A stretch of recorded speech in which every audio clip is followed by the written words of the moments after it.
Hello दोस्तों, welcome to परीक्षा अड्डा। दोस्तों, हम लोग आज यहाँ पे एक बार फिर से देखने वाले हैं 71 क्वेश्चन से।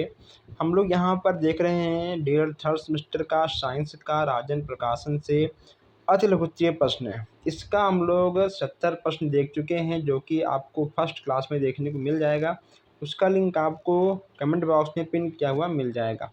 अगर आपने सारे क्लास सारे क्वेश्चंस लिए हैं, देखे हैं, पढ़े हैं, तो आपका कहीं ना कहीं 1% क्वेश्चन गलत नहीं होगा, तो आप अच्छे नंबर से ज़रूर पास हो जाएंगे। देखिए, यहाँ पे आपका 71 प्रश्न है। 71 प्रश्न यहाँ पे आपसे कहा गया है कि विषाणु यानी वायरस में कौन सा अनुवांशिक पदार्थ पाया जाता है। इसमें आपका हो जाएगा डीएनए और आरएनए। जब बाप बेटे या फिर माता पिता जो भी पहचान होती है, वह आपका डीएनए और आरएनए से ही होता है।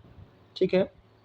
यहाँ पे आपका नेक्स्ट है, पेरोमेटिक हाइड्रोकार्बन किसे कहते हैं। इसका एग्जाम्पल भी आपको देना है। यहाँ पे वे हाइड्रोकार्बन जो बेंजीन को सरल सूत्र से संबंधित होता है, जैसे कि आपका एरोमेटिक हाइड्रोकार्बन कहलाता है। ठीक है, आपका बेंजीन। यहाँ पे आपका नेक्स्ट प्रश्न है कि ये सब क्वेश्चंस आपके बहुत नए नए हैं। जस्ट यहाँ पे आपका है एल्केन, एल्केन और एल्कीन और एल्काइन। ठीक, देखिए, एल्केन, एल्कीन और एल्काइन का एग्जाम्पल यहाँ पे आपको देना है। तो एल्केन का क्या होगा, एल्केन का आपका हो जाएगा मेथेन, एथेन, प्रोपेन और ब्यूटेन। एल्कीन का क्या होगा, एल्कीन का आपका हो जाएगा एथिलीन। क्या होगा, एथिलीन आपका बिल्कुल सही हो जाएगा। नेक्स्ट यहाँ पे आपका एल्काइन, एल्काइन का क्या होगा, एल्काइन का आपको हो जाएगा एसिटिलीन। ठीक, ये आपके तीनों हो जाएंगे। यहाँ पर देखिए, इस यहाँ पे आपका कि मेथेन, एथेन, एथिलीन और एसिटिलीन का सूत्र भी यहाँ पे आपको देना है। अजीब, बहुत ही अच्छा प्रश्न है। देखिए, मेथेन का हो जाएगा CH4 है, एथेन का हो जाएगा C2H6 है और एथिलीन का हो जाएगा C2H4 है। ठीक है, और एसिटिलीन का हो जाएगा C2H2। ये यहाँ पे आपको चारों सूत्र देखने को मिल जाएंगे। नोट भी कर लीजिएगा आप लोग, यहाँ से क्वेश्चन ज़रूर आपके बनते हैं। जैसे यहाँ पे आपका है कि एनेडिला तथा आर्थ्रोपोडा के बीच की कड़ी बताइए। इसमें आपका हो जाएगा पेरीपेट्स, पेरीपेट्स। ठीक है, पेरीपेट्स आपका हो जाएगा। यह आपका कौन सा क्वेश्चन है भैया, यहाँ देखिए, बकवास क्वेश्चन है ऊपर वाला। जलीय पौधों की पत्तियों की विशेषता यहाँ पे आपको बतानी है। जो आपके जलीय पौधे होते हैं, जैसे कि आपका जलकुंभी हो गया। ठीक है, जलकुंभी की पत्ती की ऊपरी सतह पर मोमी पदार्थ का परत होता है। जलीय पौधों की पत्तियां कटी फटी होती हैं, जिससे कि आपका सिंगाड़ा। ठीक है, सिंगाड़े में पूर्णवृत्त फूल हुआ होता है। जलकुंभी आपको विशेष रूप से ध्यान देना है। जलकुंभी आप लोगों ने देखा होगा, जो लोग गांव के होंगे उनको पता कि हाँ, तालाब में जलकुंभी होता है। जलीय पौधों की जड़ें कैसे होती हैं। जलीय पौधों की जो जड़ें होती हैं वह बहुत ही कम विकसित होती हैं और उनके जड़ें रेशेदार होती हैं। ठीक है, पहला। दूसरा, और देखिए तीसरा, मूल रोम में अनुपस्थित या कम विकास हुआ होता है। ठीक है, जो जलीय पौधे होते हैं उनके मूल रोम होते ही नहीं है या फिर कम विकास हुआ होता है। चलिए आगे बढ़ते हैं। जैसे यहाँ पे आपका है कि मछलियों में श्वसन हेतु कौन सा अंग पाया जाता है। गलफड़ा। ठीक है, जो मछलियाँ होती हैं वो अपने गलफड़े से ही सांस लेती हैं। यहाँ देखिए, मौस्थलीय पौधों की जड़ों की विशेषता क्या होती है। मौस्थलीय पौधों की जो जड़ें होती हैं वह अत्यंत विकसित होती हैं। वह अल्फ़ा अल्फ़ा नामक पौधों की जड़ें 130 फीट गहरी होती हैं। देखिए, रेगिस्तान में एक पेड़ होता है जो जिसका नाम अल्फ़ा अल्फ़ा है। ठीक है, अल्फ़ा अल्फ़ा है, उसका जो जड़ होता है वह 130 फीट गहरा होता है। क्यों? क्योंकि जो मौस्थल के पौधे होते हैं, जो उनका जड़ होता है वह पानी की तलाश में अपने जड़ों का विकास बहुत ही अंदर तक करती हैं। जहाँ तक उन्हें पानी का फ़ील होता है वो उतना अंदर हल जाती हैं, इसलिए 130 फीट गहरा हो जाता है।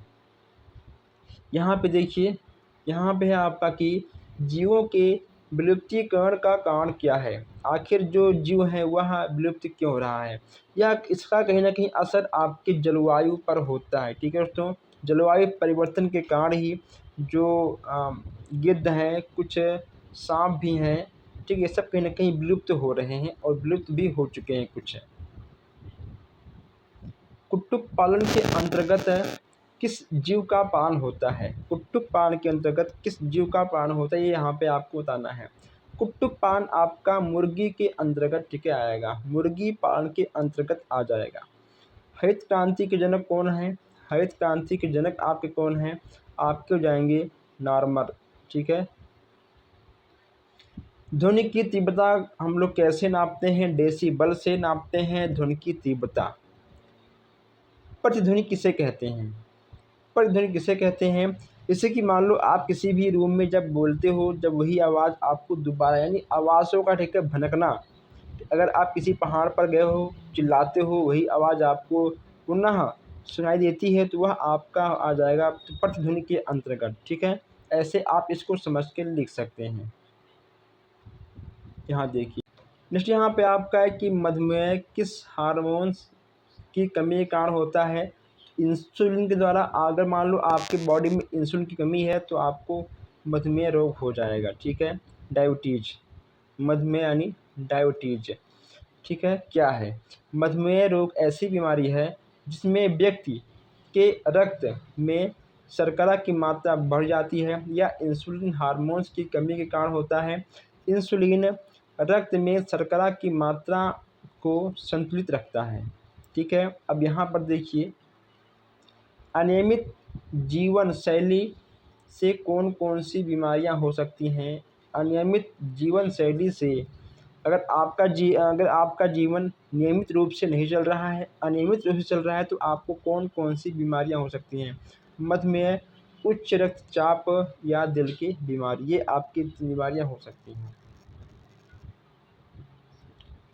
यहाँ देखिए, नेक्स्ट यहाँ पे है, हृदय की बीमारी तथा उच्च रक्तचाप का कारण बताइए। ज़्यादा वसा का सेवन करना, यह आपका ठीक हो जाएगा। जीवाणुओं द्वारा होने वाली बीमारियां कौन कौन सी हैं? जीवाणुओं द्वारा होने वाली जो बीमारियां हैं वह आपका टिटनस है, हैजा है, टाइफाइड है, क्षय रोग हैं, ठीक, काली खांसी है, कई प्रकार के रोग आपके हैं। उसके बाद आपको 4-5 रोग का नाम लिखना है, आपको आगे बढ़ना है। आपको अधिक टाइम नहीं देना है किसी भी क्वेश्चंस में, ठीक है। आपको सोच समझ के हर क्वेश्चंस को सॉल्व करना है। देखिए, अब यहाँ पे कहा गया है कि विषाणु वायरस द्वारा होने वाली बीमारियों का नाम, बीमारियाँ कौन सी हैं, उसके नाम यहाँ पे आपको, ठीक है, लिखना है। विषाणुओं से आपका पोलियो, एड्स, डेंगू, चेचक, छोटी माता, खसरा, ठीक है, पीलिया, ये सब आपके विषाणु के द्वारा हो जाती हैं। इसके द्वारा विषाणु के अंतर्गत इस चीज़ें आपकी आ जाती हैं। एक मिनट, चलिए, नेक्स्ट यहाँ पे पूछा गया आपसे कि सरल दोलक के डेयरी की प्रभावी लंबाई एल एवं गुरुत्वीय त्रिकोण जी में संबंध बताइए। सूत्र है, हटाओ, ठीक है, इसका कोई मतलब नहीं है। ऐसे क्वेश्चंस आपको कम देखने को मिलेंगे। चंद्रमा का गुरुत्वीय त्वरण जी का मान पृथ्वी के गुरुत्वीय त्वरण जी के मान का कितना गुना है? 1.6 है। आपको इसको याद करना होगा। यहाँ देखिए, नेक्स्ट यहाँ पे आपका है कि यदि कोई लड़की झूला झूलते झूलते खड़ी हो जाती है तो उसे गुरुत्व केंद्र प्रभावी लंबाई तथा आवर्तकाल पर क्या प्रभाव पड़ता है? गुरुत्व केंद्र जो आपका है वह आपका ऊपर उठ जाता है, जो आपकी प्रभावी लंबाई है वह आपका हट जाता है, जो आपका आवर्तकाल है वह भी आपका घट जाता है, ठीक है। तो ये आपके घट जाएंगे, प्रभावी लंबाई और आवर्तकाल घटेगा, गुरुत्वाकर्षण आपका ऊपर की ओर उठ जाएगा। नेक्स्ट यहाँ पे आपका है कि यांत्रिक तरंगे कितनी प्रकार की होती हैं। यांत्रिक तरंगे आपकी 2 प्रकार की होती हैं, अनुदैर्घ्य तरंगे हैं और अनुप्रस्थ तरंगे हैं। ये आपके 2 प्रकार के हो जाएंगे। अब यहाँ देखिए, यहाँ पूछा गया आपसे कि अनुदैर्घ्य तरंगे किसे कहते हैं, जब तरंग गति की दिशा मध्य के कणों के कंपन करने की दिशा के अनुदिश होती है, तो ऐसी तरंगों को अनुदैर्घ्य तरंग भी कहते हैं। अब यहाँ आपको देखने को मिल जाएगा अनुप्रस्थ तरंगे यहाँ पे आपको देखने को मिल जाएगा। ठीक है, चलिए, हम किसी के यहाँ पर प्राइवेसी को लीक नहीं करना चाहते हैं, इसलिए मैं इसको यहाँ पर हटा दे रहा हूँ। यहाँ पर देखिए, यहाँ पे आपका है कि अनुप्रस्थ तरंग किसे कहते हैं, आपको पता है। ध्वनि किस प्रकार की तरंग छोड़ती है, ध्वनि अनुदैर्घ्य तरंग छोड़ती है। और जो यहाँ पे आपका सुनने का दोस्तों श्रवण तरंगों की जो आवृत्ति है वह आपका 20 हर्ट्ज से लेकर 20,000 हर्ट्ज तक है। और यहाँ पे आपका जो परासय तरंग की आवृत्ति है यह आपका 20,000 हर्ट्ज से अधिक है। अपसय तरंग की आवृत्ति ये 20 हर्ट्ज से है। ये सब क्वेश्चन ठीक है आपको लिखना होगा, ठीक है, लिखना होगा आपको, इससे रट्टा मार के याद करना होगा। ठीक है, इसमें मैं क्या समझाऊँ, इसमें कुछ नहीं है सुनाने वाला। यहाँ देखिए, अच्छा क्वेश्चन है, देखते हैं यहाँ पे हम लोग। किस प्रकार के तरंगों को कुत्ता, बिल्ली, चमगादड़ आदि सुन सकते हैं। परासय तरंगों को कुत्ता, बिल्ली और चमगादड़ देखकर सुन सकते हैं। यह आपका बहुत ही इम्पोर्टेंट क्वेश्चन है, यह आपका हर जगह काम आएगा, जीके जीएस सवाल हर जगह काम आएगा आपका। किसी पदार्थ के तरंग का संचरण होते समय पदार्थ के कण किस प्रकार की गति करते हैं, सरल आवर्ती गति। क्या करते हैं, सरल आवर्ती गति करते हैं। नेक्स्ट यहाँ पे आपका है कि एक कंपन, ठीक है, एक कंपन में चली गई दूरी को क्या कहते हैं। एक कंपन में चली गई दूरी को तरंग दैर्घ्य कहते हैं। क्या कहते हैं, तरंग दैर्घ्य कहते हैं। नेक्स्ट यहाँ पे आपका है कि वस्तु में कंपन के अधिकतम विस्थापन को क्या कहते हैं, आयाम कहते हैं। क्या कहते हैं, आपके आयाम, बिल्कुल सही हो जाएगा। नेक्स्ट यहाँ पे आपका है कि एक सेकंड में कंपन की संख्या को क्या कहते हैं। एक सेकंड में कंपन की संख्या को आवृत्ति कहते हैं। 108 क्वेश्चन आपका है। एक कंपन में लगे समय को क्या कहते हैं, एक कंपन में लगे समय को आवर्तकाल कहते हैं। क्या ठीक है, आपका फार्मूला है, इन सबको आपको याद करना होगा। आवर्तकाल किसे कहते हैं, यहाँ देखिए, आवर्तकाल किसे कहते हैं, एक दोलन पूरा करने में लगे समय को आवर्तकाल कहते हैं। आवर्तकाल किसे कहते हैं, ओह माय गॉड, एक ही क्वेश्चन देखिए 2 बार आ गया है। नेक्स्ट यहाँ पे आपका कि तरंगे कितने प्रकार की होती हैं, ये भी हो चुका है। बार बार वही प्रश्न देता है, क्या बताऊँ मैं। अब देखिए, ये आपके, अब सरल तथा परासय तरंगे में अंतर बताइए। इसमें क्या होगा, 20 हर्ट्ज से कम आवृत्ति की जो तरंगे होती हैं, ठीक है, उसे अपसृय तथा जो 20,000 हर्ट्ज से अधिक होती हैं उन्हें परासय तरंगे कहते हैं। किसी तरंग की आवृत्ति, चाल तथा तरंग दैर्घ्य के संबंध में यहाँ पे आपको बताना है। चाल बराबर आवृत्ति गुणे तरंग दैर्घ्य। क्या है ये सब। यांत्रिक ऊर्जा किसे कहते हैं, किसी वस्तु में केवल यांत्रिक कारणों से ही कार्य करने की क्षमता को उसे कार्य करने की क्षमता होती है, उससे वस्तु का आंतरिक ऊर्जा कहते हैं। यांत्रिक ऊर्जा किसे कहते हैं, ये मुझे जो प्रश्न है, जो इसका जो आंसर मुझे थोड़ा सा अच्छा नहीं लगा कि यांत्रिक ऊर्जा किसे कहते हैं। इसको आप चेंज कर सकते हैं, जो मानव द्वारा बनाई गई ऊर्जा है उसे यांत्रिक ऊर्जा कहते हैं। और कहीं ना कहीं इसका उपयोग हम अलग अलग स्थानों पर तो करते हैं, जैसे आपका टीवी हो गया, ठीक है, और लैपटॉप घरों में, ठीक, आप ऐसे कुछ आप लिख सकते हो। लेकिन जो इसका उत्तर है कैसा है, किसी वस्तु में केवल ये किसी वस्तु में केवल यांत्रिक कारणों से ही कार्य करने की जो क्षमता होती है उसी वस्तु की आंतरिक ऊर्जा कहा जाता है। तो ठीक है, इसको भी आप लोग याद कर लीजिएगा। जैसे यहाँ पे आपका है कि प्रतिध्वनि सुनाई देने के लिए ध्वनि उत्पादक और परावर्तन तल के बीच की न्यूनतम दूरी कितनी होती है? 16.6 मीटर होती है। सिराएँ क्या हैं? इसका मुख्य कार्य क्या है? सिराएँ क्या है? इसका मुख्य कार्य क्या है? सिराएँ नालिकाओं का समूह है जो शरीर में रक्त को एक स्थान से दूसरे स्थान पर ले जाने का कार्य करता है। यहाँ पर देखिए, आगे बढ़ते हैं।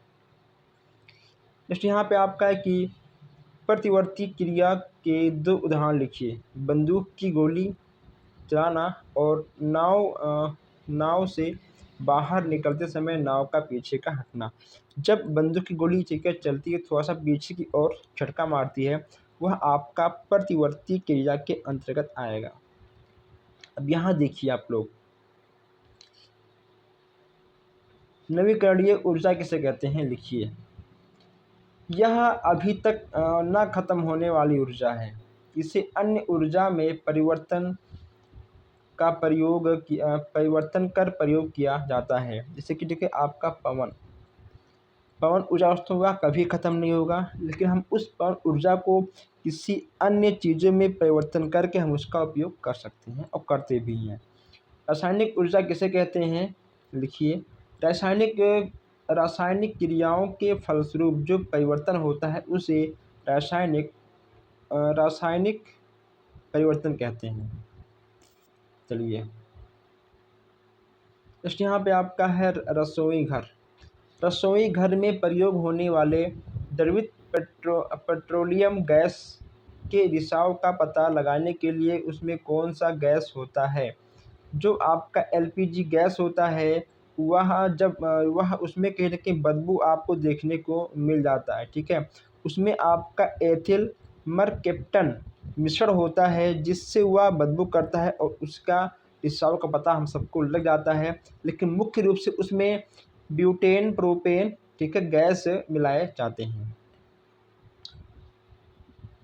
क्रांतिक कोण से आप क्या अभिप्राय है? लिखिए। बकवास क्वेश्चंस हैं। संतृप्त असंतृप्त हाइड्रोकार्बन का मुख्य अंतर बताइए। संतृप्त और असंतृप्त यहाँ पे आपको देखने को मिल जा रहा है। संतृप्त असंतृप्त किन्हीं दो खाने वाले अर्थात सब्जी के रूप में प्रयोग किए जाने वाले कवक का नाम बताइए। मशरूम आपने देखा होगा, ठीक है दोस्तों, मशरूम हर कोई खाया होगा। मशरूम आपको कभी नहीं भूलना है। वर्ण विक्षेपण क्या है? लिखिए। देखिए यहाँ पर वर्ण विक्षेपण क्या है, यहाँ पे आपको लिखना है सूर्य का प्रकाश अथवा अन्य किसी स्रोत का श्वेत प्रकाश 7 रंगों से मिलकर बना होता है। प्रकाश की श्वेत किरण को विभिन्न रंगों में विभक्त होने की क्रिया को वर्ण विक्षेपण अर्थात विभिन्न रंगों के समूह को वर्णक्रम कहते हैं। इनमें रंगों का क्रम निश्चित रहता है। दाब का एसआई मात्रक क्या होगा? न्यूटन मीटर, इसे पास्कल भी कहते हैं। कोल गैस क्या है? यहाँ देखिए, कोल गैस क्या होती है? Coal gas hydrogen, carbon monoxide, methane, ethylene, acetylene आदि का मिश्रण होता है।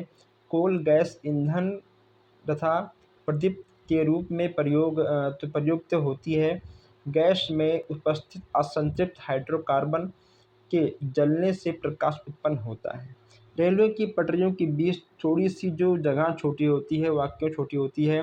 क्योंकि गर्मी के मौसम में ठीक है, फैल जाते हैं और सर्दियों की ठीक है, मौसम में वो बटुर जाते हैं, इसलिए वहाँ पर आपको थोड़ी सी जगह छोटी हुई मिल जाती है। देखिए, आयाम से क्या अभिप्राय है? कंपन करने वाली वस्तु का अपनी मध्यमान स्थिति से अधिकतम विस्थापन को अधिकतम एक मिनट, अधिकतम विस्थापन को उस वस्तु के कंपन का आयाम कहलाता है। इसे अक्षर ए से व्यक्त करते हैं, आयाम को ए से व्यक्त करते हैं। अब यहाँ देखिए आपका जो सूर्य ग्रहण क्या है, यह कैसे लगता है। सूर्य पृथ्वी के चारों ओर चक्कर लगाती है अर्थात चंद्रमा सूर्य के चारों ओर चक्कर लगाती है। ठीक है दोस्तों, चंद्रमा जो है सूर्य के चारों ओर चक्कर लगाती है। इस क्रम में जब सूर्य, चंद्रमा और पृथ्वी तीनों एक सीध में आ जाते हैं, जब सूर्य और पृथ्वी के बीच में चंद्रमा होती है, ठीक है, चंद्रमा होती है, तब आपको सूर्य ग्रहण देखने को मिल जाता है। यह आपका हमेशा अमावस्या के दिन लगता है। ये चीज़ यहाँ पे देखना है। देखिए आपको लिखना क्या है यहाँ पर, देखिए जब सूर्य और पृथ्वी के बीच चंद्रमा आता है, ठीक है, और लगता कब है, अमावस्या के दिन आपका लग जाता है। ठीक, चलिए इसलिए हम लोग आगे बढ़ते हैं। चलिए नेक्स्ट यहाँ पे आपका है कि प्राकुंचन दाब क्या है। हृदय प्राकुंचन के समय यह दाब अधिक होता है, यह हृदय स्त्रीण के समय कम होता है। इसे रक्त का दाब कहते हैं, जिसकी दो अवस्थाएं होती हैं, प्राकुंचन दाब और स्थिलन दाब, ये आपकी दो होती हैं। अब ठीक है, यहाँ पर देखिए 134 वही आपका सेम क्वेश्चन बार बार, ठीक है। देखिए क्या फ़ायदा, रेगिस्तान का जहाज़ किसे कहते हैं, ऊँट। देखिए आपका आया था 18 में, ठीक है। जीवाणुओं से प्राप्त होने वाली दो प्रतिजैविक दवाओं के नाम बताइए। यहाँ पे आपको इन दोनों नामों को लिख लेना है। आदर्श रक्तदाब कितना होता है एवं रक्तदाब मानक यंत्र का नाम बताइए। यहाँ पे 120 से 80 होता है, ठीक है दोस्तों। आदर्श रक्त का दाब होता है 120 से 80 होता है। चलिए नेक्स्ट यहाँ पे आपका है कि मनुष्य का जो सुनने का क्षमता, वही बार बार क्वेश्चंस देता है, इसमें क्या बताऊँ। देखिए दोस्तों, ठीक है, यहाँ पे आपका है लास्ट क्वेश्चन है, निकट दृष्टि दोष दूर करने के लिए चश्मे में कौन सा लेंस प्रयोग किया जाता है। निकट दृष्टि दोष के लिए अवतल लेंस का प्रयोग किया जाता है, ठीक है। निकट के लिए अवतल और दूर के लिए आपका ठीक है उत्तल होता है। जो आपका उत्तल बनता है लेंस, वह आपका ठीक है ऐसे होता है, बीच में मोटा होता है। जो आपका ठीक है अवतल बनता है, वह आपका बीच में, ठीक है, वह आपका जो है बीच में पतला होता है, ठीक है। ऐसे आपका बन जाएगा। यह आपका अवतल है, यह आपका उत्तल है। जो हमारे भाई बहन अभी तक चैनल को सब्सक्राइब नहीं किए हैं, सब्सक्राइब कर लें, ताकि कोई भी अपडेट, कोई भी क्लास आपसे मिस ना हो। प्लीज़ आप लोग वीडियो को एक बार लाइक शेयर कर दीजिएगा। प्लीज़ आप लोग इस क्लास को अपने दोस्तों के साथ फेसबुक पे, व्हाट्सएप ग्रुप में शेयर भी कर दें। धन्यवाद।